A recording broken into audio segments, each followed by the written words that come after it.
Shalom, shalom.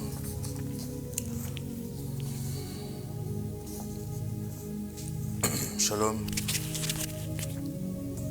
Shalom, bien-aimés dans le Seigneur. Excusez-nous pour le retard. Petit problème technique, mais on est là, on est présent. Que la grâce de Dieu soit sur vous au nom de Jésus, sur toutes les personnes qui se connectent. Amen, amen.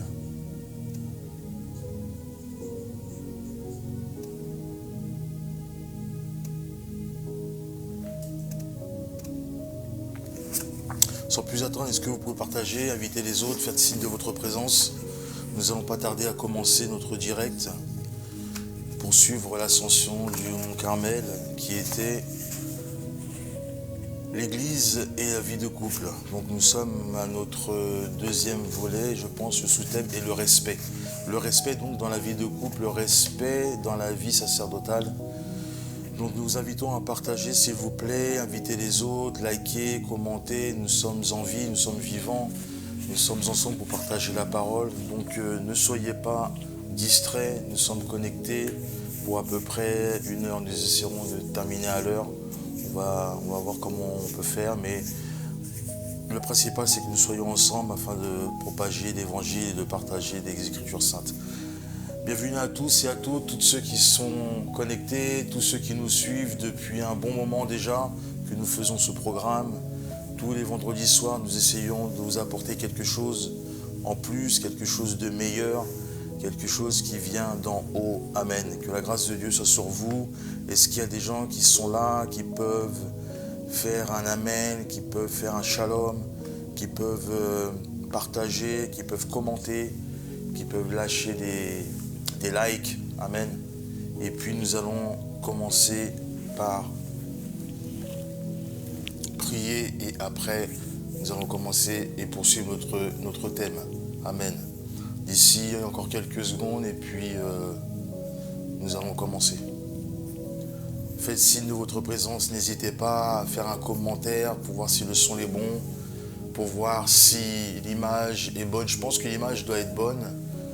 Le son, je ne sais pas, est-ce qu'ils nous entendent? Est-ce que oui? Amen. Amen, amen, amen. Donc sans plus attendre, munissez-vous de votre Bible. Prenez des notes aussi, ça peut toujours vous servir si vous avez peut-être des versets que vous n'avez pas encore lus. C'est peut-être ce soir que vous allez encore en découvrir quelques-uns. La Bible est riche en versets, la Bible est riche en révélation, amen. C'est pour cela qu'il est important que nous soyons vraiment concentrés sur tout ce qui se dit lorsque nous écoutons un serviteur ou une servante de Dieu. Amen. Amen, amen, amen. Encore quelques secondes et puis nous allons commencer à parler du respect dans l'église et la vie de couple. Alléluia. Amen. Moi-même, je vais commencer à préparer ma lecture. Et je suis certain que le Dieu de la Bible, le Dieu de notre Père, l'apôtre Francky Barra, nous fera beaucoup de bien. Alléluia. Que Dieu bénisse toutes les personnes qui sont connectées, toutes les personnes qui suivront ce direct. Amen. Ça va beaucoup nous aider. Ça va beaucoup nous faire du bien de savoir que nous avons un Dieu qui est vivant, qui inspire ses serviteurs et ses servantes. Amen. Est-ce que vous êtes prêts? Est-ce que vous êtes prêts à commencer? Est-ce que vous êtes prêts à décoller? Amen. Ok. Est-ce que l'apôtre Lysia, elle est prête? Elle est prête. Ok, je vais lire, je vais prier. Seigneur, Père Dieu de grâce et de gloire, je bénis ton Saint-Nom, Papa. Je te loue, Seigneur Jésus, parce que tu es encore là, tu es fidèle à ta parole, ô Père. C'est toi qui nous accompagnes matin, midi et soir, Dieu de grâce et de gloire. Tu es notre étendard, mon Dieu Jésus, Yahweh Sabaoth, ô Père. Éternel des armées, nous te remercions pour ta grâce, ta présence, mon Dieu. Nous nous rassemblons en ton nom, Seigneur Jésus, toi le lion de la tribu de Juda. Nous glorifions ton saint nom encore ce soir afin de partager tes écritures saintes au Père, que tu puisses, ô mon Dieu, faire pleuvoir une pluie de bénédictions sur ce direct au Papa, pour toutes les personnes qui se connectent et toutes les personnes qui ont soif de toi, qui ont soif de ta parole, qui ont soif de l'évangile, ô Jésus, que ton nom soit proclamé au Papa, que ton nom soit exalté au Père, dans le nom de Jésus-Christ de Nazareth. Merci parce que nous sommes disposés et que je suis certain que tu vas bénir tes brebis. Que ton nom soit témoigné matin, midi et soir, dans le nom de Jésus-Christ de Nazareth, notre seul Seigneur et Sauveur. Amen. Amen, bien-aimés dans le Seigneur. Amen. Donc, comme je disais, nous sommes dans notre thème qui est l'Église et la vie de couple. La vie de couple, et le sous-thème est le respect. Nous avons déjà commencé il y a 1 ou 2 semaines déjà sur ce même thème, mais avec des sous-thèmes différents. Donc là, nous sommes dans le respect. Le respect pour réussir, non pas sa vie de couple, bien évidemment, ça va de soi, mais c'est surtout pour réussir sa vie sacerdotale. Amen. Et nous avons commencé à parler de l'amour. Ensuite, là, nous sommes dans le respect et si Dieu fait grâce, nous ferons la communication. Ce sont des points clés pour que nous puissions réussir fondamentalement ce pourquoi Dieu nous a appelés. Ce sont des points clés qui sont nécessaires afin que nous puissions répondre favorablement à l'appel que Dieu nous a fait grâce d'opérer pour lui, pour sa gloire à lui, Seigneur Jésus. Merci pour toutes les personnes qui sont là, que Dieu vous bénisse. Donc la Bible nous enseigne sur l'amour, amen, et le respect, donc entre les femmes et les hommes, et j'ai besoin de le préciser, pendant le mariage, amen, en tout cas dans le cadre du mariage. Donc en fait, le Seigneur nous soumet donc de laisser à Dieu s'exprimer en fait pleinement. C'est ça que Dieu attend. En fait, Dieu veut s'exprimer pleinement en nous. Amen.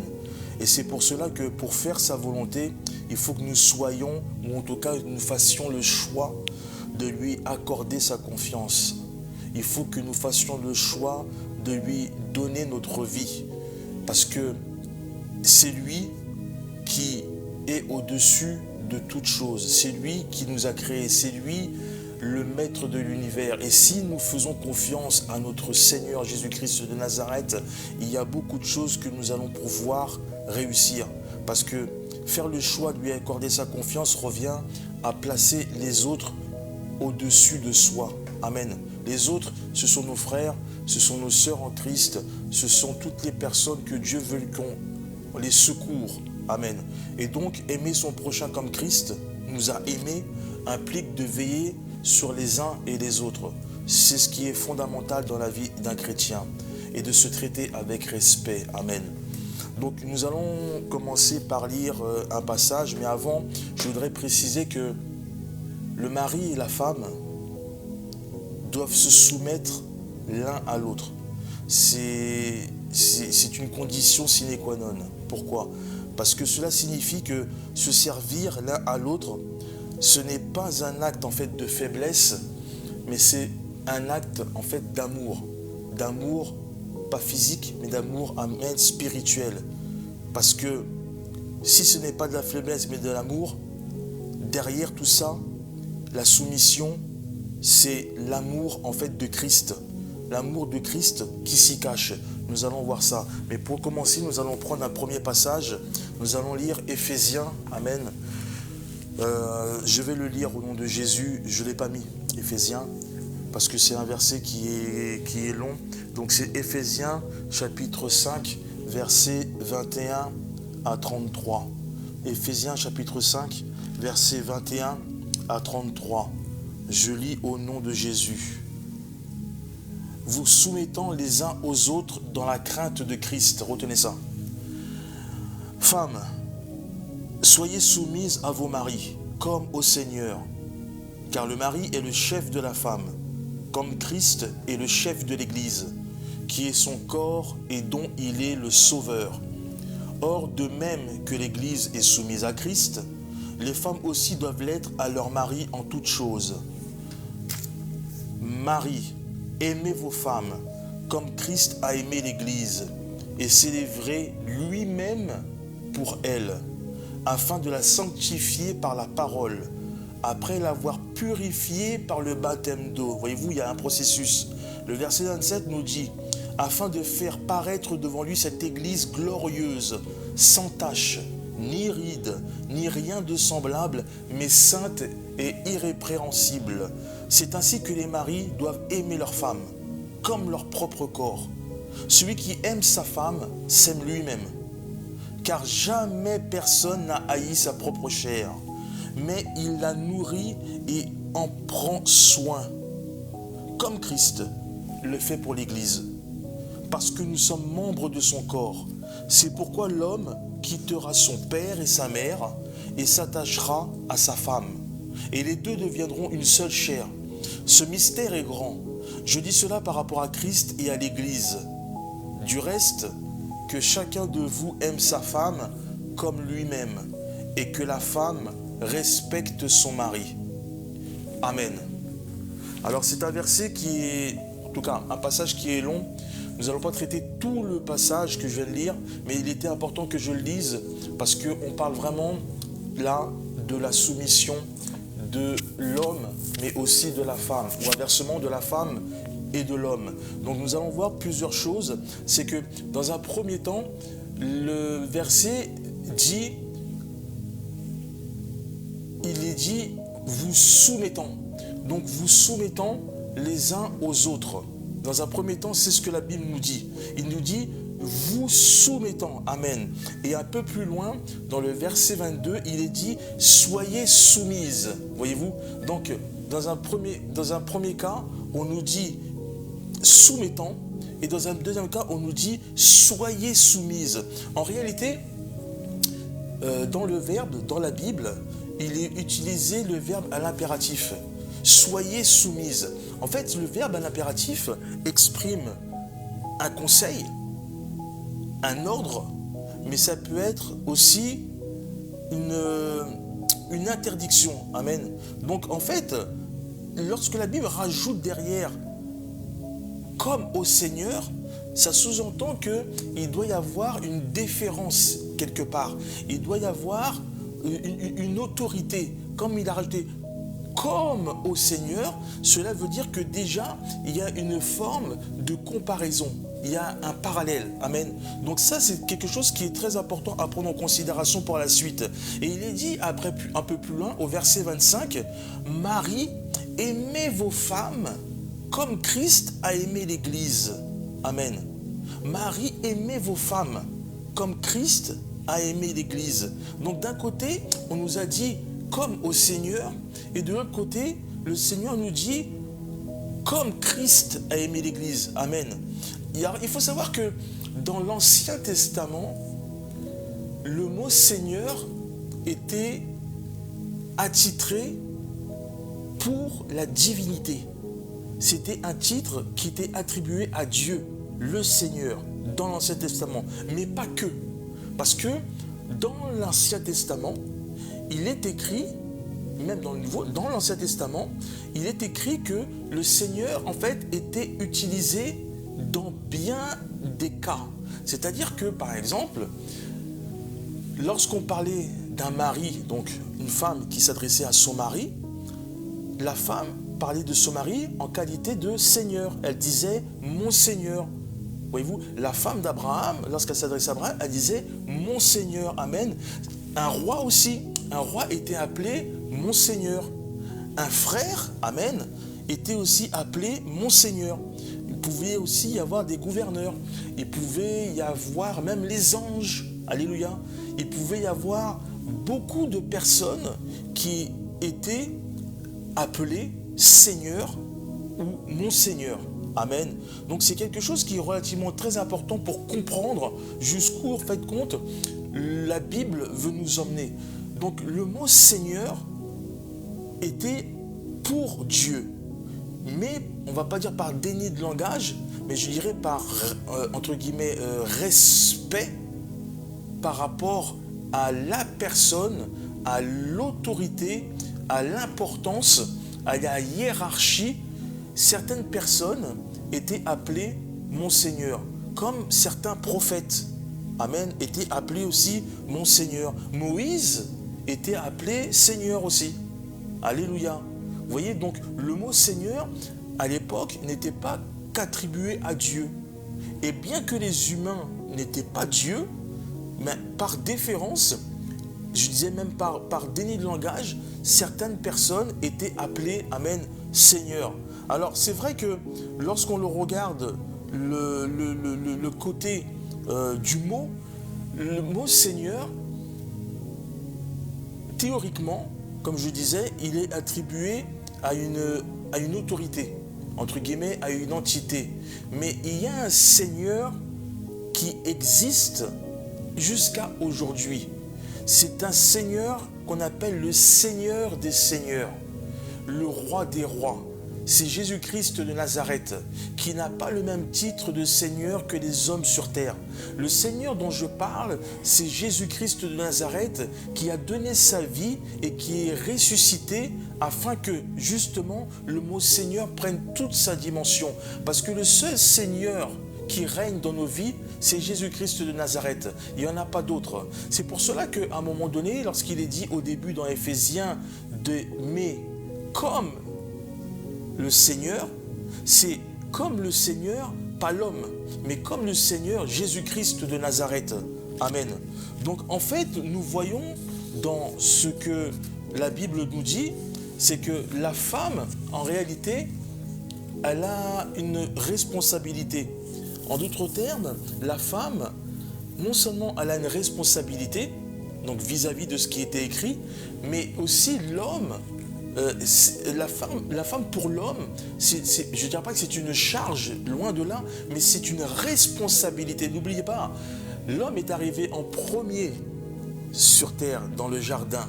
Et donc, il y a une hiérarchie qui s'est constituée d'une manière naturelle. C'est-à-dire que l'homme a pour objectif, l'homme, comme on l'avait dit la fois précédente, a pour mission de garder et de cultiver. En fait, lorsque Dieu a donné la femme à l'homme, Dieu lui a donné cette responsabilité-là. Je ne parle pas de fardeau, mais Dieu lui a donné une femme donc pour l'aider. Il lui a donné une femme pour qu'ils puissent opérer ensemble. Amen.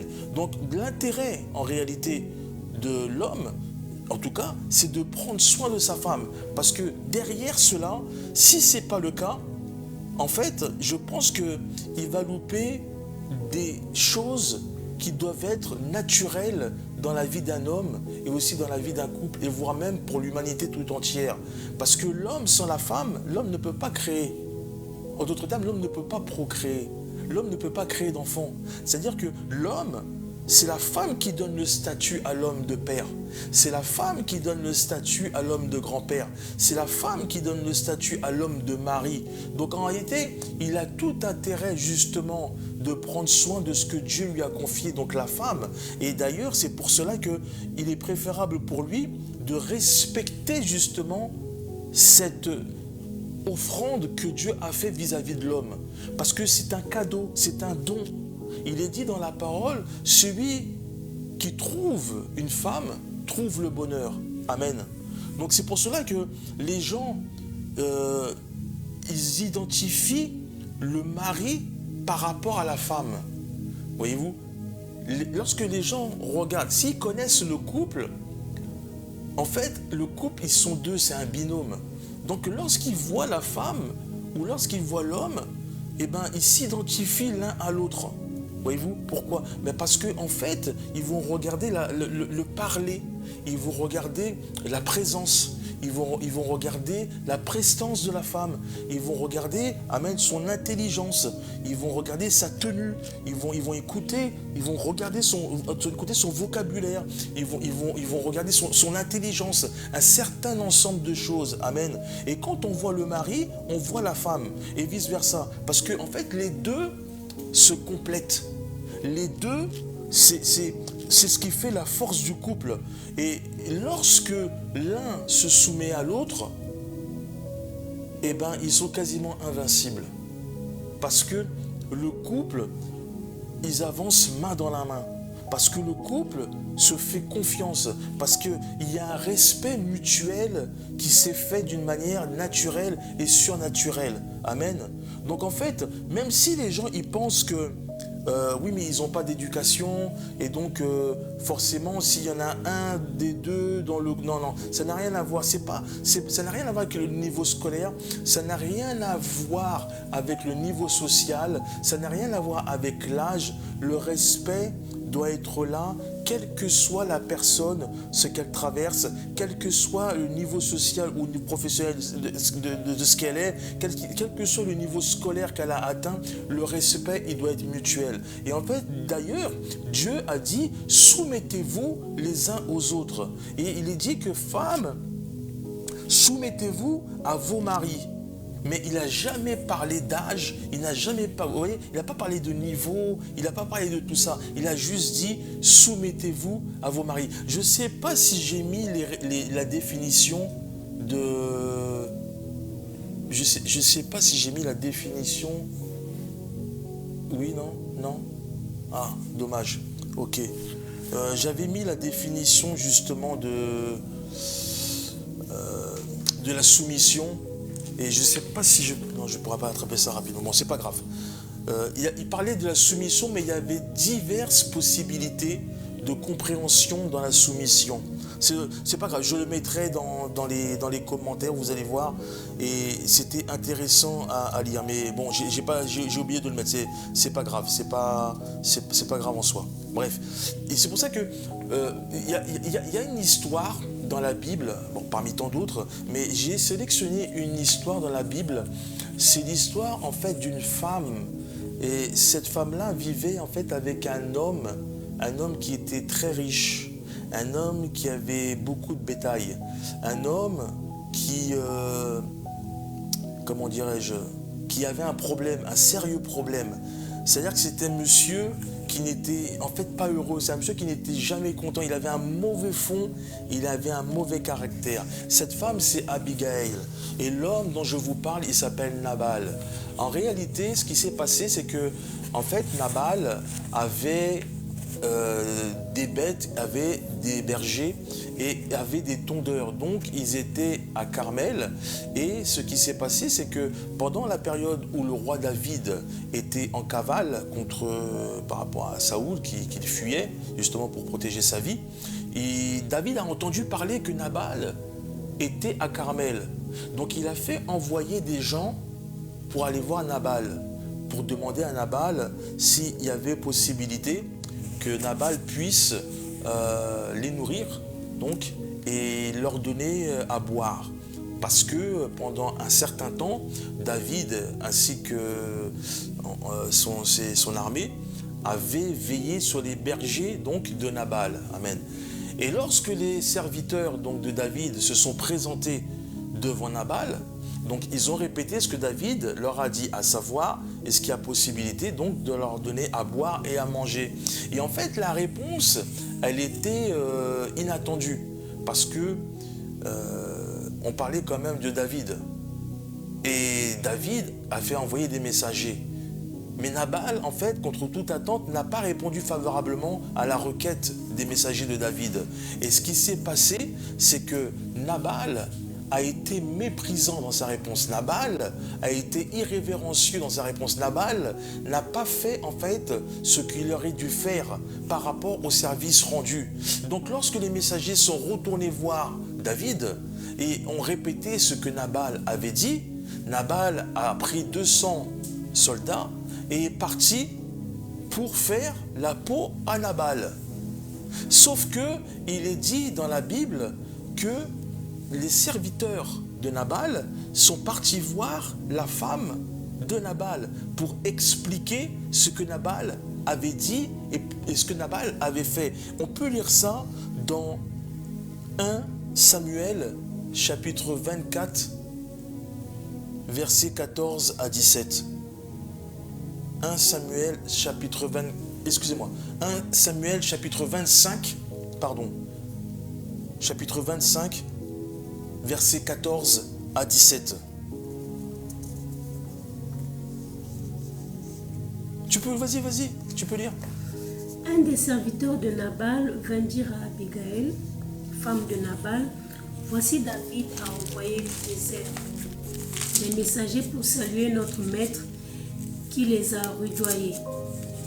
Et pourtant ces gens ont été très bons pour nous, ils ne nous ont fait aucun outrage et rien ne nous a été enlevé tout le temps que nous avons été avec eux lorsque nous étions dans les champs. Ils nous ont nuit et jour servi de muraille tout le temps que nous avons été avec eux, faisant paître les troupeaux. Sache maintenant et vois ce que tu as à faire, car la perte de notre maître et de toute sa maison est résolue. Il est si méchant qu'on n'ose pas lui parler. Amen. Voyez-vous, il est si méchant qu'on n'ose pas lui parler. Et lorsque Abigail avait appris ça, qu'est-ce qu'elle a fait? Elle s'est empressée en fait de préparer le pain, de préparer la boisson, comme en fait l'avait demandé David. Pourquoi? Parce qu'elle savait très bien ce que son mari était et elle savait très bien la mentalité de son mari. Amen. C'est pour cela que lorsque vous avez dans le même couple, vous n'avez pas la même vision, c'est exactement ce qui se passe avec Abigail et Nabal. C'est-à-dire qu'il y a comme une dissociation de la personnalité. On voit que d'un côté, Nabal, il est dans ses pensées, et Abigail, elle est dans la révélation. Amen. Elle est dans la révélation. Est-ce qu'on peut lire 1 Samuel, le chapitre 25, versets 23 à 24? Écoutez ça. Lorsqu'Abigail aperçut David, elle descendit rapidement de l'âne, tomba sur sa face en présence de David et se prosterna contre terre. Puis, se jetant à ses pieds, elle dit, « À moi la faute, mon Seigneur. Permets à ta servante de parler à tes oreilles et écoute les paroles de ta servante. » Amen. Alléluia. C'est un passage qui est profond. Parce que lorsque vous lirez, comme je disais, vous allez lire le chapitre 25 du premier chapitre, enfin, chapitre 25 du premier verset au verset 44, donc on ne va pas tout lire par faute de temps, mais lorsque Abigail s'est prosternée, en fait, devant David, en fait, ce geste-là, c'est pas en fait qu'elle s'est soumise comme ça n'importe comment. En fait, là, elle s'est pas soumise à son mari. Amen. En fait, elle s'est soumise à une autorité. Je ne sais pas si vous voyez le lien. Elle s'est soumise en fait à une autorité. Amen. Non pas par obéissance, mais par déférence. Alléluia. Non pas par vénération, mais par politesse. Amen. Par politesse et par respect. Donc c'est vrai que lorsque la Bible dit « elle se prosterna », David était roi. Alléluia. Car en fait, elle a compris que son mari avait fait du tort. Elle a compris que son mari avait fait du mal. Elle a compris que son mari a fait quelque chose qui ne mettait pas en valeur ce pourquoi Nabal avait été béni par les bêtes, par une jolie femme, puisqu'on dit que c'était une belle femme, jolie de figure, etc. Mais là, Nabal, il a été, en fait, d'une manière égoïste. Alors, qu'est-ce que sa femme a fait? Qu'est-ce qu'elle a fait? Elle est venue au roi David. Elle s'est humiliée devant le roi David. Elle n'était pas obligée de le faire. Amen. Mais elle s'est humiliée, amen, devant le roi David. Parce que c'était une femme révélée. Amen. Et elle s'est humiliée afin qu'elle puisse intercéder en faveur de son mari. Et vous voyez cette attitude de cette femme, Abigail, ça nous amène à nos églises d'aujourd'hui. Il y a combien d'hommes dans les églises qui intercèdent pour leurs femmes? Il y a combien d'hommes qui prient réellement pour leurs femmes? À combien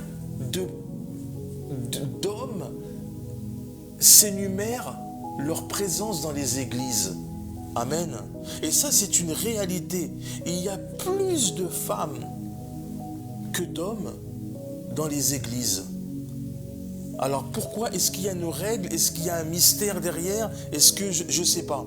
En fait, il est dit que il était tellement méchant. D'ailleurs, même le nom qu'il porte traduit ce qu'il est réellement. Voyez-vous, comme quoi il y a des noms qui sont prophétiques. Il avait quelque chose en lui qui n'allait pas. Parce que en réalité, Abigail, elle pouvait laisser David terminer son mari. Voyez-vous, elle pouvait laisser David en finir avec lui. Elle pouvait laisser David faire le sale travail. Mais elle est partie s'humilier devant le roi. Amen. Et je dis qu'il y a beaucoup de femmes qui sont comme ça. Il y a beaucoup de femmes qui ont des Nabal comme ça chez eux. Il y a beaucoup de femmes qui sont fidèles toute leur vie à un seul homme, amen, qui ont conçu des enfants, les enfants eux-mêmes, ils ont conçu d'autres enfants, etc., etc. C'est pour ça qu'en fait, ces personnes qui restent avec Nabal, c'est des personnes, comme il est dit dans la Bible, de bon sens. C'est des personnes qui sont fidèles. C'est des personnes qui respectent en fait, malgré le mauvais caractère, malgré l'attitude désinvolte, malgré le mépris, malgré toutes les choses négatives de cet homme, la femme, elle est restée fidèle. La femme, elle a respecté son mari, malgré que c'est son mari qui est en faute, malgré que c'est son mari qui est en tort, c'est elle qui est partie s'humilier. C'est pas le mari, c'est elle qui est partie plaider en sa faveur, malgré le mauvais caractère, malgré sa personnalité. Amen. C'est ça le problème en fait, c'est que au lieu qu'elle soit partie faire n'importe quoi, au lieu qu'elle soit partie voir un autre homme, au lieu qu'elle soit partie, elle avait toutes les raisons en réalité de laisser David frapper son mari. Mais non, elle est restée en fait fidèle dans la parole. Elle est restée fidèle malgré ce que cette femme a pu endurer. Amen. Et c'est ça en fin de compte qui est fort chez cette dame-là, parce que lorsqu'on regarde des personnes avec des Nabal, on ne sent pas en fait une communion, on ne sent pas une alchimie. Quand on regarde, les gens même, ils se disent, mais qu'est-ce que cette femme-là fait avec ce type-là? Parce qu'on voit bien qu'il y a un fossé entre les deux. On voit qu'il n'y a pas de connexion. On voit qu'il y a un trou béant entre les deux. On voit bien que quand on voit cette belle femme et quand on voit le monsieur, on dit, mais qu'est-ce que cette femme-là, elle fait avec ce monsieur-là? Vous voyez, quand il y a des gens comme ça, même quand on regarde la télé, hein, ou même dans l'église, quand on voit des couples, il y a des gens qui parlent comme ça. Parce qu'en réalité, il n'y a pas cette fusion entre eux. Il n'y a pas cette, comment dirais-je, oui, cette alchimie, ça n'existe pas. D'ailleurs, lorsqu'on regarde ce monsieur avec cette femme, on dit même que c'est de la confiture pour cochon. Parce que on voit qu'ils ne vont pas ensemble. Ils ne dégagent pas une assurance. Ils ne dégagent pas une complicité, c'est le mot que je cherchais. Ils ne dégagent pas une forte présence. Il n'y a pas cette harmonie dans le couple. Parce qu'en réalité, déjà, on voit dans ce couple-là qu'il y a un problème de respect. Il y a un problème de respect. Amen. Il y a un problème de respect. La personne, elle est tellement méchante. La personne, elle est tellement méchante qu'elle a refusé de donner à boire et à manger. Comment tu peux refuser à boire et à manger à quelqu'un qui fait l'aumône alors que tu as? En plus, il faut voir la réponse. Il a dit, je ne vais pas donner ça genre à des étrangers, alors que j'ai tué mes bêtes pour mes bergers qui, eux, ont tué mes... Mais c'est... Vous savez, lorsqu'on sert Dieu, on ne sert pas Dieu à notre manière. Lorsqu'on sert Dieu, on sert Dieu de tout notre cœur. Et la première des choses qu'on nous apprend quand on sert Dieu, c'est la charité. Amen. C'est la charité. C'est la première chose, c'est le partage, c'est l'amour du prochain, c'est le respect de l'autre. C'est en fait pas créer des situations belliqueuses, mais au contraire, essayer d'apaiser, essayer de comprendre, essayer de satisfaire. Et ça, c'est un travail qui est à faire en soi. C'est pas quelque chose qui change comme ça du jour au lendemain. Ça, c'est soit on l'a, soit on ne l'a pas. Par contre, si on ne l'a pas, c'est des choses qui se travaillent. Le cœur se façonne, le cœur se modèle. Quand Job a dit, n'est-ce pas, toi qui m'as coulé comme du lait et caillé comme du fromage, ou lorsqu'on parle du bon potier qui nous a façonné. Amen. Donc c'est des choses qui se font non pas d'une manière en fait naturelle, mais c'est des choses qui se font d'une manière progressive. Le changement, amen, est progressif. Mais lorsque l'homme renferme ou l'autre personne trop de choses négatives dans le cœur, lorsque l'homme il renferme trop d'animosité dans le cœur, lorsque l'homme en fait a cet égoïsme-là dans le cœur, dans un couple, automatiquement, ça peut mettre en péril ce pourquoi Dieu nous a appelés. Si nous n'avons pas le cœur respectueux l'un envers l'autre, si nous n'avons pas cette même entente l'un envers l'autre, si en fait nous n'avançons pas vers le chemin l'un envers l'autre, ça risque d'être très compliqué et très long. Amen. Mais en fait, Dieu il voit tout ça. Dieu il voit tout ça parce qu'il est dit dans 1 Samuel 25, j'ai pas dû le mettre. J'ai mis 1 Samuel 25, le verset 38, il est dit un peu plus loin que comme Abigail a fait du bien donc au roi David, je vais lire la parole, il est écrit que environ 10 jours après, l'Éternel frappa Nabal et il mourut. Voyez-vous? Environ 10 jours après, ça n'a pas tardé. Pourquoi? Parce qu'en réalité, il y a des personnes qui veulent servir Dieu. Il y a des personnes qui servent Dieu. Mais à cause du Nabal qu'ils ont chez eux, à cause du Nabal qui les empêche de servir le roi des rois, à cause du Nabal qui leur met des bâtons dans les roues, qui leur met des barres dans les rayons, qui les empêche d'avancer, qui sont une éclume pour ces personnes-là, ma prière est que le Dieu de la Bible localise ces Nabals-là et qui les empêche de nuire. Amen. Qui les empêche d'empêcher la personne d'avancer, qui n'apporte rien dans la vie de tous les jours, qui empêche en fait la servitude au roi des rois. Il y a des personnes qui veulent faire avancer l'évangile, il y a des personnes qui veulent servir Dieu, il y a des personnes qui ont le désir d'apporter leur pierre à l'édifice, mais à cause des Nabals qu'ils ont chez eux, ça les empêche en fait de voir la gloire de Dieu dans leur vie. Ça les empêche de grandir, ça les empêche de s'énamorer, ça les empêche de croître spirituellement, ça les empêche en fin de compte tout simplement de servir Dieu. Amen. Que le Dieu de la Bible te localise, que le Dieu de la Bible localise ce Nabal qui met des freins à ta vie spirituelle. Au nom de Jésus-Christ de Nazareth.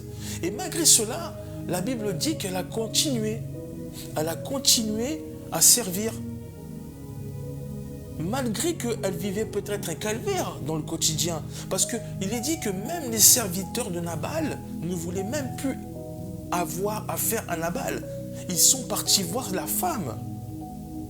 Ils sont partis voir la femme en disant que Nabal a mal parlé aux gens, Nabal a fait ceci, Nabal a fait cela.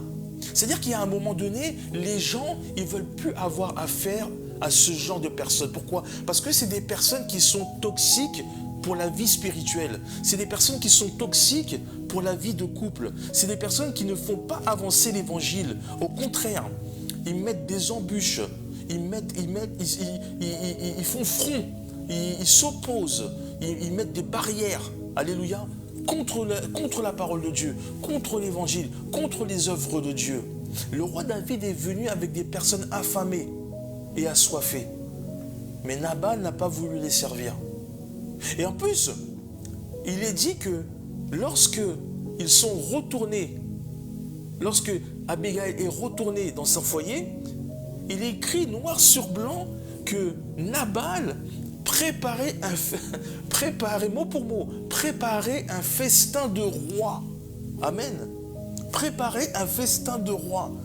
Donc c'est ça qui est bizarre.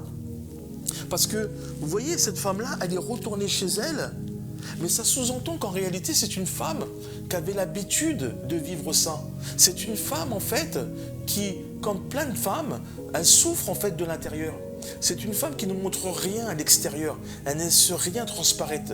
Il n'y a rien qui transpire. Ça ne se voit même pas sur son visage. Mais c'est des gens qui ont l'habitude de garder ça en eux et qui emmagasinent leur peine, qui pleurent dans l'intérieur, qui souffrent en fait, amen, de l'intérieur. Elles ne laissent rien transparaître en réalité. Elles renferment leur douleur, alléluia. Elles renferment leur peine, amen. Probablement même qu'elles étaient malheureuses et probablement même qu'elles ont prié face contre terre, non pas pour que leur Nabal meure, mais pour que Dieu fasse grâce dans leur vie. Et ça, ce sont des femmes virtuoses. Ce sont des femmes de gloire. Ce sont des femmes qui ont compris le sens de l'évangile. Ce n'est pas des femmes qui cherchent la guerre. C'est des personnes qui cherchent la paix. Parce qu'elles respectent la parole de Dieu. Parce qu'elles se sont soumises à la parole de Dieu. Voyez-vous, lorsque vous vous soumettez à la parole de Dieu, vous agissez comme des Abigail. Vous ne souhaitez pas la mort d'un tel ou un tel. Malgré le mal qu'on vous a fait, malgré les insultes que vous avez reçues, malgré les coups que vous avez reçus, eh bien vous implorez la miséricorde de Dieu. Vous ne souhaitez pas la mort d'une personne. Vous ne souhaitez pas la vengeance, mais vous souhaitez la paix. Vous souhaitez la délivrance. Et vous souhaitez même la guérison vis-à-vis du Nabal. Parce qu'un Nabal, il n'est pas fait pour vivre avec des personnes qui ont réellement envie de servir Dieu. Le Nabal, il est fait pour être tout seul. Parce qu'apparemment, il se suffit à lui tout seul. Amen. C'est pour cela que Dieu met un point d'honneur dans la relation entre le mari et la femme, qu'il compare d'ailleurs entre la relation entre Christ, amen, et l'Église. Alléluia. Est-ce qu'on peut lire Pierre, 1 Pierre, chapitre 2, verset 13. Vous allez voir ce que dit Pierre concernant justement la soumission. Amen. 1 Pierre, chapitre 2, verset 13. Soyez donc soumis à tout établissement humain pour l'amour de Dieu, soit au roi comme à celui qui est par-dessus les autres. Amen. Moi j'ai une version, donc celle-là c'était la version NBS, Darby. Bon, c'est pas grave. Soumis. C'est Martin. Martin, amen. Là, Louis II dit, soumettez-vous à cause du Seigneur, à toute institution humaine, soit au roi comme à celui qui détient l'autorité. Amen. Comme à celui qui détient l'autorité. En d'autres termes, en fait, Pierre il nous explique que nous avons à nous soumettre à toutes sortes d'autorités, que ce soit la police, que ce soit le gouvernement, que ce soit, voyez-vous, toutes sortes d'autorités. En fait, c'est de ça qu'il s'agit. Pourquoi? Parce que, en fait, Dieu a donné le pouvoir à l'homme de dominer sur toute chose. Amen. C'est l'homme qui a nommé sa femme. Amen. Ève. Alléluia. C'est l'homme qui devra souffrir pour donner et pour alimenter sa famille, pour nourrir ses enfants. Alléluia. C'est l'homme qu'incombe la responsabilité, amen, familiale. Mais il y a des hommes, en fait, qui ne sont pas des chefs. Il y a des hommes, ce n'est pas des chefs. Il y a des hommes, ils n'ont pas ce profil-là. Ils n'ont pas ce caractère-là. Ils n'ont pas, comment je pourrais dire, ils n'ont pas cette nature. Cette nature de commander, cette nature de diriger, cette nature... Alors, il laisse faire les femmes. Il laisse faire. Et c'est pour ça que ça crée parfois des incompréhensions dans le couple. Parce que, en réalité, Dieu, spirituellement, il a mis des dons, des facultés, des spécificités. Il a mis des capacités dans l'homme. Dans l'homme. C'est l'homme qui est prédominant. C'est le, entre guillemets, le mâle alpha, comme on dit. C'est l'homme, c'est à l'homme que Dieu a donné cette responsabilité-là. C'est pas à la femme. Parce que, est-ce que j'avais mis Genèse 3, 17? Non, je crois pas. Non, je crois pas. Genèse 3, 17. Amen. Je vais lire la parole de l'Éternel. Genèse 3, 17. Vous allez voir ce que la Bible... Ouais, Genèse 3, 17. Ok. Je vais lire la parole de l'Éternel. Il dit à l'homme, puisque tu as écouté la voix de ta femme et que tu as mangé de l'arbre au sujet duquel je t'avais donné cet ordre, tu n'en mangeras point, le sol sera maudit à cause de toi, et c'est à force de peine que tu en tireras ta nourriture tous les jours de ta vie. Et le verset 18 même, il dit, il te produira des épines et des ronces, et tu mangeras de l'herbe des champs. Vous voyez, en fait, il n'a pas dit ça à la femme. Il a dit, c'est l'homme. Non seulement il va cultiver, mais il va galérer un maximum quand il va cultiver. Et en plus, quand il va récolter, il va galérer. Et en plus, ce qu'il va produire aussi, ça ne va pas être quelque chose de... Voyez-vous? Donc, c'est la responsabilité qu'il a donnée, c'est à l'homme. C'est à l'homme. Amen. C'est à l'homme.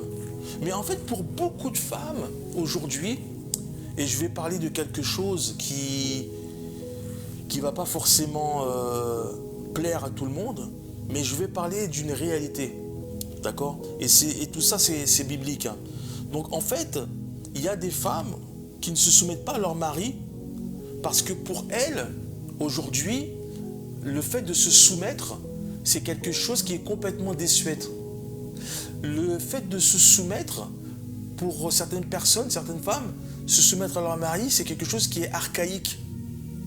En fait, aujourd'hui, il y a beaucoup de femmes, et encore, je parle d'aujourd'hui, il y a beaucoup de femmes qui devraient justement appliquer cette soumission dans leur propre vie, dans leur propre couple. Amen.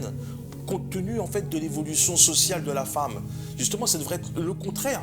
Elle ne devrait pas mettre ça de côté. Certaines femmes, elles ont du mal, c'est vrai. Lorsqu'on parle de ça à l'église, on voit quand même qu'il y a des sourcils qui partent comme ça fait ça, les têtes elles font comme ça, et puis ça siffle, et puis ça tape des doigts, et puis on sent quand même que, voilà, il y a un truc qui coince. Il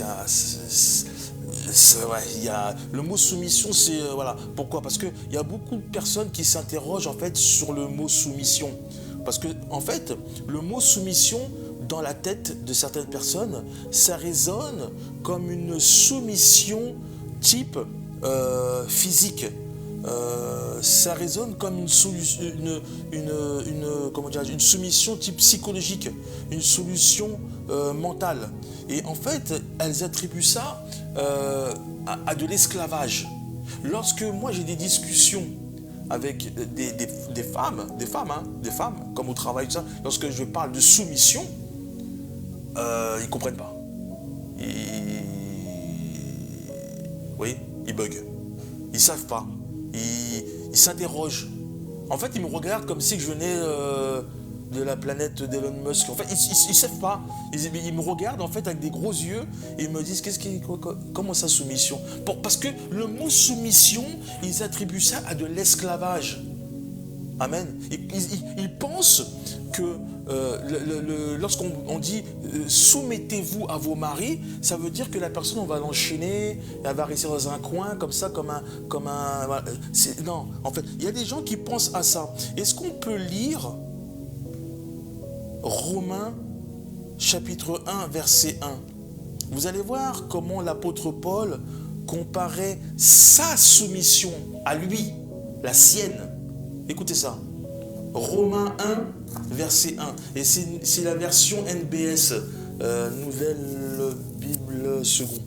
Amen. Paul, esclave de Jésus-Christ, apôtre appelé, mis à part pour l'évangile. Amen. Vous avez vu? Vous avez entendu? C'est la version Derby. Amen. La version Derby. Et moi j'ai la version NBS. Écoutez ça. Paul encore, esclave de Jésus-Christ, apôtre par appel, mis à part pour la bonne nouvelle de Dieu. Voyez-vous comment il commence? Il se présente en étant Paul et il se définit comme étant esclave. C'est lui-même qui dit « Je suis Paul, esclave de Jésus-Christ ». Voyez-vous? Esclave, c'est lui en fin de compte qui s'est donné ce statut-là. C'est lui en fait qui a dit « Je suis enfermé » en fait, l'esclave dont il parle, c'est parce qu'il est enfermé dans l'évangile. Il est cloisonné dans les saintes écritures. Lorsqu'il est esclave, en fait, il est prisonnier de Jésus-Christ de Nazareth. En fait, Jésus, il a fait prisonnier son cœur. Amen. C'est ça. En fait, il est esclave dans le mot, pas esclave. Lorsque les Hébreux étaient esclaves chez Pharaon, c'est pas cet esclave-là. L'esclave-là, l'esclave dont il parle, c'est pas qu'il est pas content. Au contraire, c'est un esclave qui est heureux.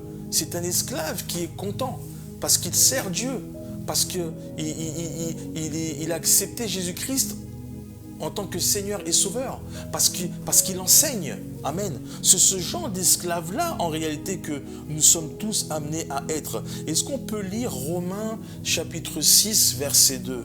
Romains chapitre 6, verset 2. Mais maintenant que vous avez été libérés du péché et que vous êtes devenus esclaves de Dieu, vous avez pour fruit la progression dans la sainteté et pour fin la vie éternelle. Amen.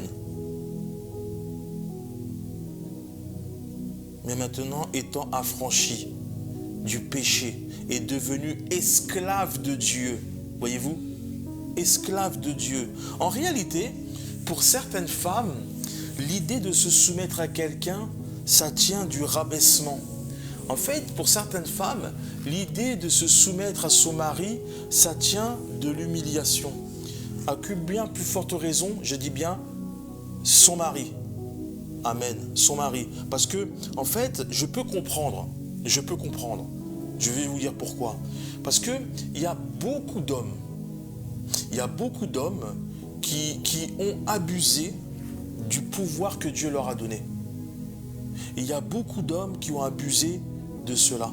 Il y a beaucoup d'hommes qui ont abusé de ce verset et ils l'ont utilisé à mauvais escient. Amen. Ils ont utilisé ce verset pour tendre vers une forme de dictature. Amen. Il y a beaucoup de personnes qui ont détruit le respect dans le couple, justement, à cause des comportements inappropriés.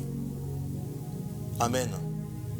Il y a beaucoup de personnes qui se sont adonnées à des abus dans le couple. Dans le couple. À cause de ça. À cause de ça. Parce que lorsque Dieu dit « Mon peuple périt par manque de connaissance », il y a des gens qui vont tenir des versets, ils vont vous les tendre comme ça, et en disant « Oui, mais c'est marqué, donc il faut que ça soit comme ça, comme ça, comme ça, comme ça. » Non. Mais comme dit la Bible, la parole tue, mais c'est l'esprit qui vivifie. Donc en fait, c'est une question, amen, d'interprétation. Alléluia.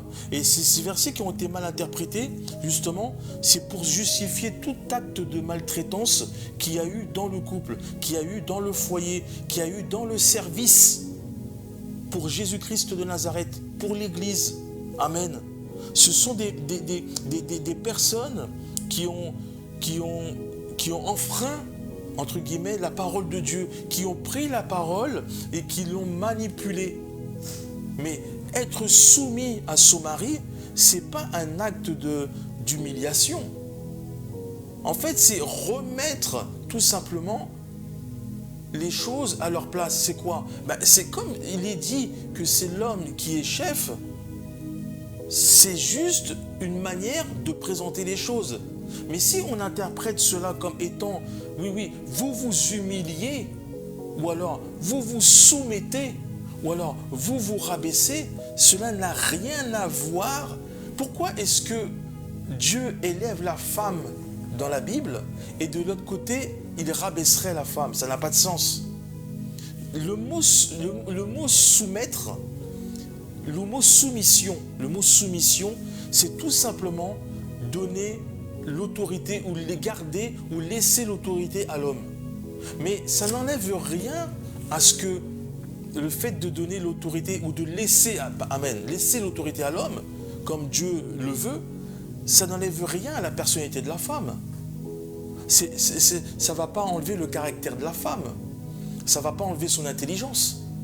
Ça ne va pas enlever son humour. Ça ne va pas enlever son trait. Loin de là. Amen. Alléluia. Donc en fait, peu importe si la personne... Alors imaginez que la personne, elle ait fait des grandes études. Imaginez que la personne, elle ait fait des études de génie civil. Imaginez la personne, elle ait fait une ingénierie comment dirais-je, en ingénierie de l'espace, ou des hautes études de commerce, ou de la médecine, et qu'elle soit mariée à quelqu'un d'un niveau primaire. Mais de sa hauteur, elle ne verra pas son homme comme une personne à se soumettre.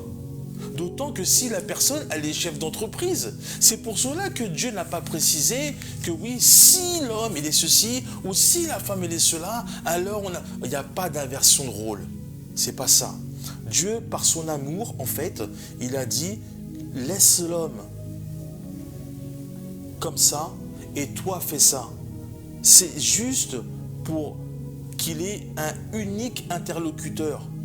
Lorsque Dieu parle, il ne parle pas à plusieurs personnes comme ça dans le même foyer.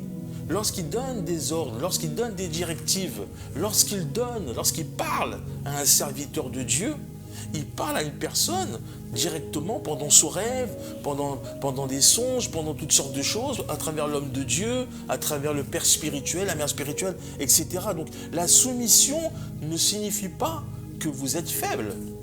Je parle aux femmes. Alléluia. La soumission ne signifie pas que vous êtes faible. La soumission ne signifie pas que vous êtes pauvre d'esprit. Amen. La soumission ne signifie pas que vous n'êtes pas capable. Ça n'a rien à voir. La soumission permet à Dieu de réunir un couple soumis. N'oubliez pas, il a dit, soumettez-vous les uns aux autres, frères et sœurs en Christ. Mais dans le couple, il a dit, femmes, soyez soumis. Soyez soumis. Et mari, aimez votre femme. Amen. Donc, ce n'est pas quelque chose comment dirais-je, de sale. Ce n'est pas quelque chose de contraignant. Alléluia. Parce que en se soumettant au mari, cela n'enlève rien, comme je disais, à votre valeur. Vous ne perdez pas de la valeur. Bien au contraire. En se soumettant à vos maris, vous organisez votre vie de couple. En vous soumettant à votre mari. Alléluia. Vous représentez en fin de compte le couple modèle.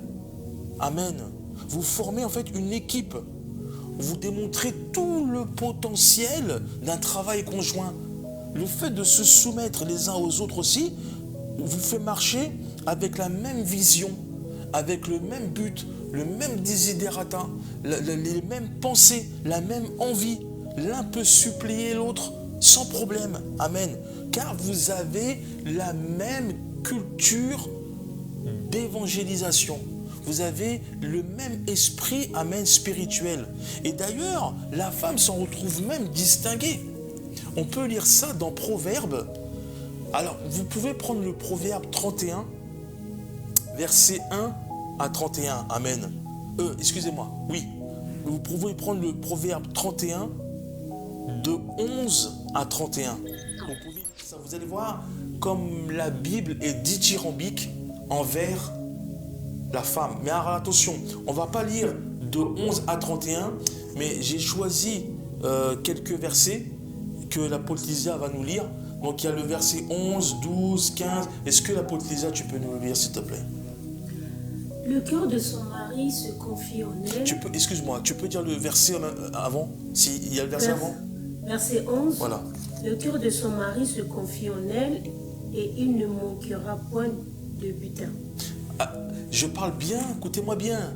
Vous voyez, quand vous vous soumettez, Est-ce que tu peux relire, s'il te plaît? Le cœur de son mari se confie en elle et il ne manquera point le butin. Verset 12. Elle lui fait du bien et non du mal tous les jours de sa vie. Verset 15. Elle se lève quand il est encore nuit et elle donne la nourriture à sa maison et l'attache à ses servantes. Verset 23. Son mari est connu dans les portes quand il s'assied avec les anciens du pays. 25. Elle est vêtue de force et de dignité et elle se rit du jour à venir. 26. Elle ouvre sa bouche avec sagesse et la loi de la bonté est sur sa langue.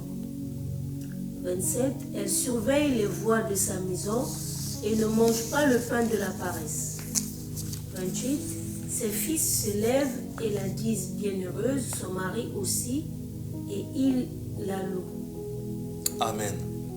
Voyez-vous? Vous voyez?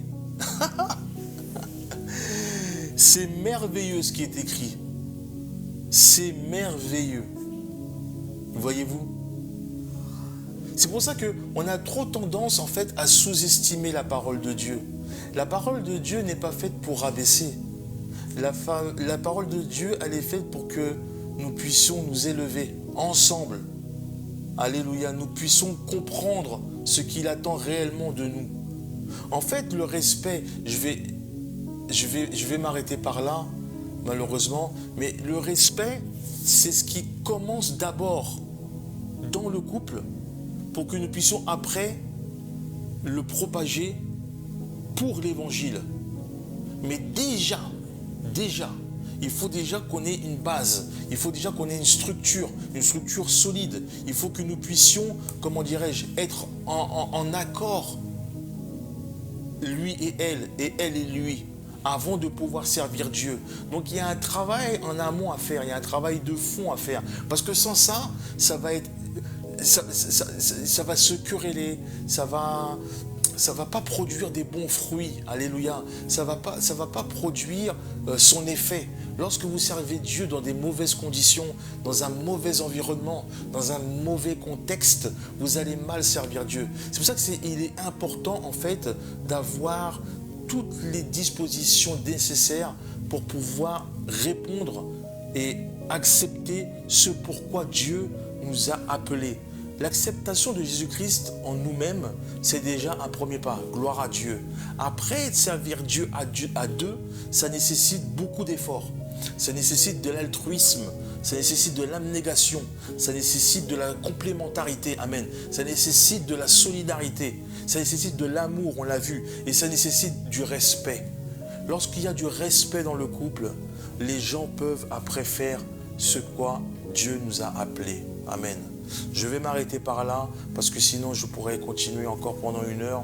Je voulais parler de Ophni et Phiné lorsqu'on sert à deux, de Zaphira et Ananias, mais Dieu fera grâce. Donc pour le coup, j'espère que vous avez entendu, j'espère que vous avez compris, j'espère que cette parole vous a fait du bien. Ce n'est pas un écrasement, ce n'est pas un affaissement, ce n'est pas pour vous mettre à terre, mais c'est pour que vous puissiez comprendre qu'il est important que le couple se respecte, hommes et femmes, femmes et hommes. Ce n'est pas évident, j'avoue. C'est vrai que c'est compliqué, j'avoue. Les jours ne sont jamais les mêmes, c'est vrai. En créole, on dit « demain c'est un couillon ». Ça veut dire que voilà, chaque jour suffit à sa peine. Mais je sais que si vous croyez fermement et pour l'amour du Christ, les efforts peuvent être faits. Et je suis certain qu'avec beaucoup de patience, les choses peuvent changer. Amen. Les choses peuvent changer. Donc, je prie pour vous. Je crois en vous. Et je crois surtout en la parole de Dieu. Je sais qu'elle agit dans chacun de nous de plusieurs manières différentes, mais je sais qu'elle agit en nous. Amen. Merci d'être... on va arrêter par là parce que j'ai encore débordé. Je vous prie de m'excuser. On va s'arrêter par là. Je vais prier pour la parole. Seigneur Jésus, Père Dieu de grâce et de gloire, merci Seigneur, au Papa, pour tout ce que tu fais dans la vie de tes brebis, Père. Seigneur, je prie au Dieu, Seigneur Jésus, que tu puisses, Papa, fortifier une personne, Seigneur, qui veut te servir, mais qui rencontre, oh mon Dieu, des barrières, qui rencontre, Seigneur Jésus-Christ, des opposants. Je prie au Papa que tu puisses intervenir de là où tu es, Seigneur Jésus, que tu étendes ta main au Père et que tu donnes la capacité, la possibilité, oh mon Dieu, à tes serviteurs, à tes servantes, de te servir en couple, toujours dans le respect de l'Évangile, toujours dans le respect de tes saintes Écritures, que nous soyons fidèles à tes paroles, que tes paroles ne soient pas, oh Dieu, Seigneur, transformées, que tes paroles ne soient pas apocryphes, oh mon Dieu, que tes paroles soient utiles, car dans ta parole, il y a la vie. Merci Seigneur Jésus pour ta vérité.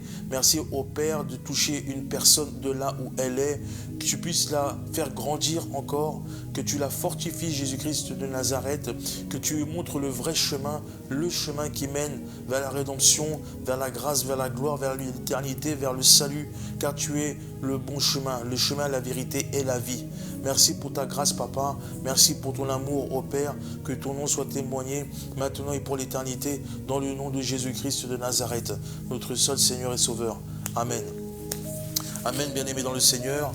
Nous sommes à J-6, je pense, avant la veillée, notre grande veillée annuelle, qui se tiendra au 16 rue de l'Escouvrier, 95 200 à Sarcelles.